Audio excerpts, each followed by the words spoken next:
এই বেয়াল ঘটে তাহলে আমরা কোথায় যাই দাঁড়াবো আজকে আজকে আমরা সবাই লাখ লাখ টাকা কাও ঋণ করে আমরা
মূলত ডিমের দাম নিম্নমুখী, যা আমাদের উৎপাদন খরচের চাইতেও অনেক কম।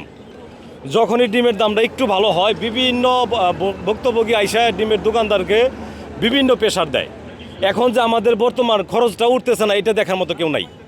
এই বৈষম্যটা কেন, এটার জন্য আমরা আজকে প্রতিবাদের জন্য দাঁড়াইছি। যদি আমাদের দেয়ালে পিঠ থেকে যায়, আমাদের তো বিকল্প রাস্তা নিতে হবে। বিকল্প রাস্তা, আমি যদি মরেই যাই তখন তো আমি তো রাস্তায় দাঁড়াই যাব, গাড়ি ভাঙবো, অনৈতিক কাজ করব, যারা বলে সরকার বিরোধী কাজ। আমরা আওয়ামী লীগ বিএনপি বুঝি না, আমরা কাজ করে খাই, আমরা ব্যবসা করে খাই। আমাদের সঠিক মূল্য দিতে হবে এবং এটার জন্য কী করণীয় এর ব্যবস্থা নিতে হবে জরুরি ভিত্তিতে। খাদ্যর দাম বেশি, বাচ্চার দাম বেশি, মেডিসিনের দাম ডাবল। একমাত্র ডিম আর ব্রয়লার মুরগিতে যত সমস্যা, যেটা কিনা উৎপাদন খরচটাও আমাদের এখন উঠতেছে না। আমরা কতদিন টিকবো এইভাবে? আজকে 16 মাস ব্যাংকের দেন আছে, আমাদের কোম্পানির ঋণ নেওয়া আছে আমাদের। এখন তো আমাদের দেয়ালে পিঠ থেকে গেছে। এখন আমরা কোনো উপায় না পাই, লাস্টে আমরা রাস্তায় আসছি। আজকে তো আমরা আলহামদুলিল্লাহ খুব ভালোভাবে দাঁড়াইছি। পরবর্তীতে আমাদের চিন্তা করতে হবে আমরা কি করব। আমি যদি না বাঁচি তাহলে তো আমার বিকল্প চিন্তা করতে হবে। এই ব্যবস্থা অতি তাড়াতাড়ি আমাদের ব্যবস্থা নিতে হবে। অতি তাড়াতাড়ি আমাদের কি করতে হবে, সরকারের উচ্চ পর্যায়ে লোক নিয়ে এটা একটা ব্যবস্থা করতে হবে। এই আমাদের আজকের দাবি। আমাদের পোলট্রি খামারি ভাই বোনদের অনেক ক্ষয়ক্ষতির সম্মুখীন হচ্ছি আমরা।